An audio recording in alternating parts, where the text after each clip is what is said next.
कोई भी इल्म हासिल कीजिए, हमेशा सुधार की गुंजाइश होती है, हमेशा बेहतरी की गुंजाइश होती है। अगर आप आज 80% नंबर ला रहे हैं तो बेहतरी की गुंजाइश है ना कि 90 ला सकते हैं, 95 ला सकते हैं, 100 ला सकते हैं। तो there is always scope of improvement, room of improvement. इस बात को सोचकर जिंदगी को अपने आगे बढ़ाना चाहते हैं। और सबसे अहम चीज वो ये है कि तालीम के साथ बच्चों की तरबियत देते हैं। वह इकबाल साहब का एक शेर है ना कि मैं शेर शायरी तो नहीं करता, लेकिन मैं एक लाइन आप लोगों को कहूंगा तो आप लोगों को समझ में आ जाएगा कि तालीम से जाहिल की जहालत नहीं जाती। ये वाला शेर अगर आप लोगों को याद होगा, ठीक है, तो उसका आखिर बंद है कि तहजीब सिखाती है जीने का तरीका। तो जब मैं बात कर रहा हूं तो मैं ये कह रहा हूं कि एक तालीम याफ्ता आदमी हो सकता है कि उसके अंदर तहजीब का कोई गहवारा ही नहीं हो सकता है उसको ये मालूम ही नहीं कि अपने बड़ों से कैसे बात करनी है, अपने छोटों से कैसे शफकत के साथ पेश आना है, अपने माँ बाप से किस तरह से बात करनी है, अपने गार्जियन अपने टीचर से किस तरह बात करनी है। तो ऐसी तालीम किसी काम की है क्या? ये अच्छा लगेगा कि आप बेहतरीन आलिम बन जाए, आलिमा बन जाए, डॉक्टर बन जाए, इंजीनियर बन जाए, वकील बन जाए, अच्छे हाफिज बन जाए, कारी बन जाए, मौलाना बन जाए, लेकिन आपको ये ना मालूम हो कि अपने वालिद मोहतरम से कैसे बात करनी है, आपको ये ना मालूम हो कि अपने माँ से किस तरह से पेश आना है, आपको ये नहीं मालूम हो कि हमारी कैसी शफकत की निगाह अपने छोटे भाई बहन पे जाए, आपको ये नहीं मालूम है कि समाज के जिम्मेदारों के साथ कैसी बात करनी है। तो इस तालीम का कोई मतलब नहीं, क्योंकि वो तालीम वही तालीम हमारे काम की है जो तालीम हमें इंसान बनाती है, हमें आदमी से इंसान बनाती है। आदमी तो हर कोई है, लेकिन इंसान हर कोई नहीं है। इंसान क्या होता है? इंसान वो है जो इंसानियत का पैगाम दे। और इंसानियत का पैगाम क्या है? इंसानियत का पैगाम आपसी भाईचारे का, इंसानियत का पैगाम शांति का, इंसानियत का पैगाम वो है जो हमारे और रात के रसूल नबी हजरत मोहम्मद सल्लल्लाहु अलैहि वसल्लम ने दिया। इंसानियत का पैगाम वो है, उनको रहमतुल लिल मुस्लिमीन बनाकर नहीं मिला गया। दोस्तों, हम बोलते हैं हमारी मदरसे में हम लोग बात करते हैं अल्लाह के नबी को रहमतुल लिल आलमीन बना के भेजा गया, पूरे आलम पे भेजा गया। अगर सिर्फ मुसलमानों के लिए भेजा जाता तो रहमतुल लिल मुस्लिमीन बना कर भेजा जाता। मुखिया जी, ये खास बात है जो लोगों तक पहुंच नहीं पाती, अब शायद हमारी कमियां भी नहीं पहुंचा पाती। बात यह है कि जब कुरान इस बात को कह रहा है कि आप पूरी दुनिया के लिए रहमत है, तो दुनिया में तो हर कोई है, मुसलमान भी है, सिख भी है, ईसाई भी है, हमारे भाई भी है, जैन भी है, पारसी भी है, जो लोग भी है जो किसी धर्म को नहीं मानते, सबके लिए रहमत बनाकर वो भेजे गए। तो दोस्तों, हमें इंसान बनना है, हमें जो तालीम लेनी है उस तालीम को हासिल करने के बाद बेहतरीन इंसान बनना है और इंसानियत के फायदे का काम करना है। और तालीम लेना तो हमारे लिए फर्ज है। कहा गया कि हर आदमी, हर बालिग, हर मर्द, हर औरत पर इल्म का हासिल करना फर्ज बनाया गया। और इल्म क्या है? कौन सा इल्म? इल्म नाफे, जिस इल्म से नफा। इल्म नाफे क्या है? किसी भी इल्म से नफा। ये पानी की बोतल है, ये पानी की बोतल है ना, ये अगर आप मार्केट में जाएंगे तो 10 रुपए की मिलेगी। इससे किसी की प्यास बुझती है। क्या होता है बच्चों? इससे प्यास बुझती है। अगर इस बोतल के अंदर अगर पानी को न डाला जाए, प्यूरिफाई ना किया जाए, तो ये पानी खराब हो जाएगा। 2 दिन के अंदर खराब हो जाएगा ना। घर के अंदर किसी बोतल के अंदर पानी रखते हैं, 2 दिन बाद ठीक नहीं रहता, नहीं पीते।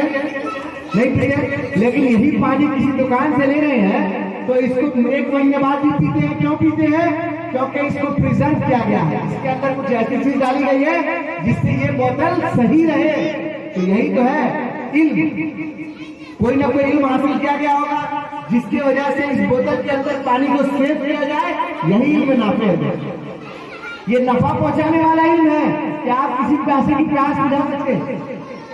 आप किसी को अगर रात चलते हुए उसका गला अगर खुश्क हो जाएगा तो आप एक बोतल पानी दे देंगे उसे, किसी दुकान से खरीद कर, उसके पास पैसे नहीं है।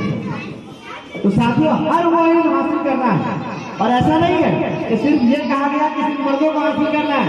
मैं आज अभी बरात मदरसे में खड़ा हूँ, इल्म नाफे हर आकिल बालिग मर्द और औरत पर फर्ज किया गया, मतलब हमारी बहनों पर भी, हमारे औरतों पर भी इल्म नाफे हासिल करना को फर्ज कहा गया है। तो खास तौर से मैं अपनी बहनों से, अपने छोटे छोटे बच्चों से बात करना चाहता हूँ, बच्चियों से, कि आप लोग किसी भी मैदान में अपने आप को कम नहीं समझे।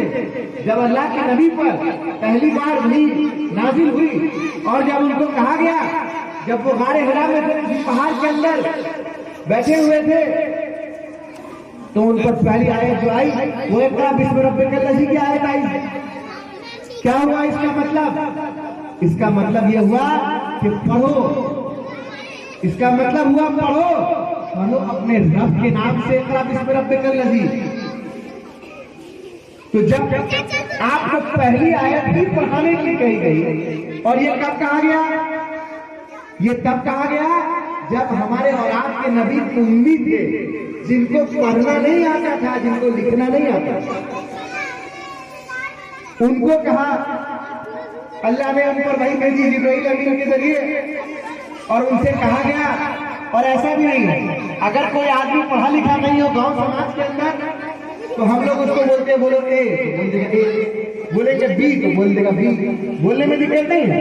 लेकिन अगर उसको ए अगर लिख के दे दीजिएगा और अलीफ और आ ई लिख के दे दिएगा तो नहीं पढ़ पाएगा, नहीं पढ़ पाएगा। तो जब अल्लाह के नबी के बाद पहली बार जब वही आई, तो एक स्लेट नुमा चीज थी जिसके ऊपर ये आयत लिख कर आई, इक़रा। तो वो घबरा गए, तो उनसे पूछा, उन्होंने पूछा, तो अब उनको बताया गया कि ये इक़रा और पढ़ने का हुक्म हुआ है। तो सिर्फ पढ़ाया नहीं गया, उनको लिख कर बताया गया, और फिर पढ़ाया गया और समझाया गया। उनकी कैफियत अलग हो गई, वो सब अलग बात है। लेकिन मैं तालीम के हिसाब से आपसे बात कर रहा हूँ कि जिस कौम की शुरुआत इक़रा से हुई है, तो हमें तालीमी मैदान में हमें तो पूरी दुनिया को रास्ता दिखाना है। हमने तो पूरे दुनिया को रास्ता दिखाना है, हर समाज को रास्ता दिखाना है। सिर्फ ऐसा नहीं है कि हम सिर्फ अपने लोगों के बीच बात करें तालीम की, नहीं।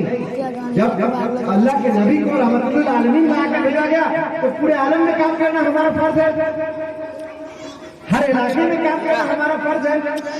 और खासतौर से चूंकि हमारी बच्चियां यहाँ पर मौजूद हैं, अल्लाह के नबी पर जब पहली बार वही नाजिल हुई, वो घबरा गए। तो घबरा के कहाँ गए?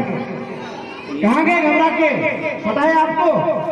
वो घबरा के अपनी अहलिया खदीजा रज़ी अल्लाह तआला अन्हा के पास पहुंचे, किसी और के पास नहीं पहुंचे। तो ये आपका मकाम है, ये औरतों का मकाम है इस्लाम में।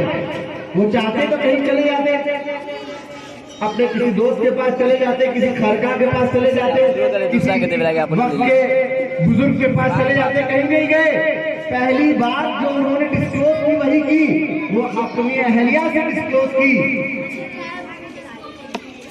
तो लिहाजा जो सबसे पहले ईमान लाया वो कौन है? कौन है? जिसको सबसे पहले ये बताया गया कि अल्लाह के नबी पर वही नाज़िल हुई, वो तो खदीजा रज़ी अल्लाह तआला अन्हा।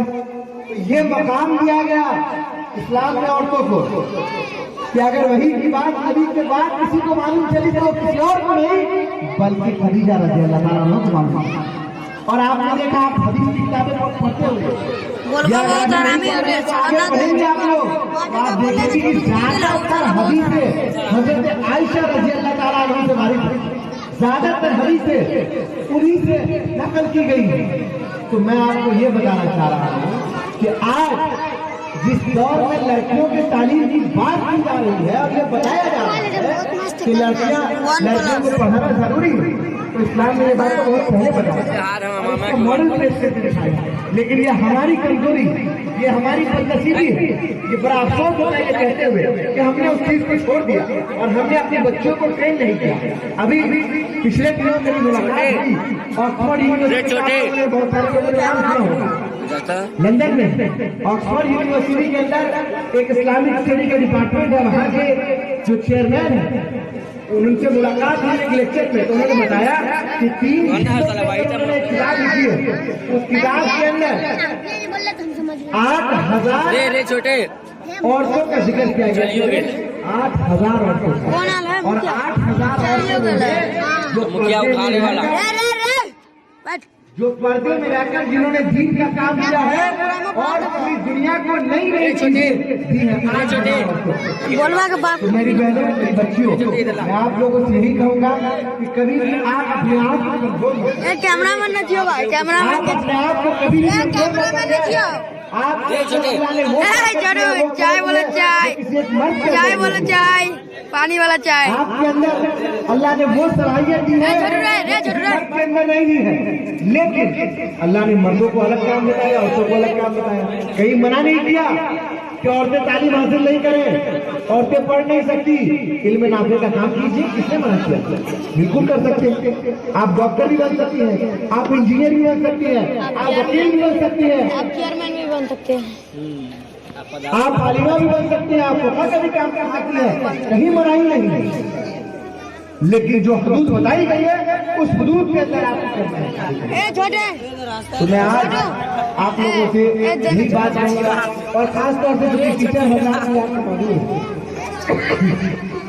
कई बार ऐसा होता है कि हम बच्चों को समझ नहीं पाते कि बच्चों के अंदर क्या चलेगा। ये 5 उंगलियां हैं, ये 5 उंगलियां बराबर नहीं होते। अब अगर मैं चाहूँ कि अंगूठे को खींच कर दूसरी उंगली के बराबर कर दूं तो क्या ये मुमकिन है? और मैं चाहूँ कि दूसरी उंगली को छोटा कर दूं अंगूठे के बराबर, तो क्या ये मुमकिन है? नहीं है ना। तो अल्लाह ने हर किसी के अंदर अलग अलग टैलेंट है। अल्लाह ने हर किसी के अंदर अलग अलग टैलेंट दिया है, अलग अलग फिक्र दी है, अलग अलग सोच दी है। और उस बात को, उस सोच को पहचानना, उस फिक्र को पहचानना, उनको मेहनत कर उसको तराशना, उसको बेहतर इंसान बनाना। और सिर्फ ऐसा नहीं है कि उनको खाली जो है अगर मदरसे में है तो आए उनको बस कुरान याद करा दिया, कुरान को याद कराना ही, इसके साथ साथ उनको बेहतर तरबियत का भी निजाम दिया, उनको ये बताएगा कि समाज में कैसे बिहेव करना है। वरना कुरान याद हो और हमारे अखलाकी नहीं हो, मालूम चला अखलाक का जरीब लिखा हुआ है। क्या अच्छी बात है, कुरान याद करेंगे, लेकिन अखलाकियात भी हमें मालूम होनी चाहिए। अखलाकियात नहीं है तो फिर सब कुछ यूं ही का यूं रह जाएगा।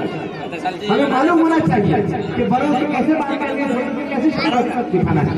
तो ये तमाम चीजें हमारे असातिज़ा इकराम बच्चों में लगातार डालते रहे, उनको इस बात की ट्रेनिंग देते हैं। इसके गार्जियन भी यहाँ पर मौजूद है, उनसे भी मैं बात करना चाहूँगा कि मदरसे के अंदर या स्कूल के अंदर, किसी भी इदारे के अंदर आपके बच्चे कितने घंटे के लिए जाते हैं? 6 घंटे के लिए मतलब क्या टाइम हो गई? 8 बजे से 2 बजे तक, या 7 बजे से 1 बजे तक, 5 से 6 घंटे का वक्त है। लेकिन एक दिन में कितने घंटे होते हैं? 12 घंटे होते हैं एक दिन में, 24 घंटे। और 24 घंटे के अंदर सिर्फ 6 घंटे बाकी 18 घंटे कहाँ होता है? 18 घंटे कहाँ होता है?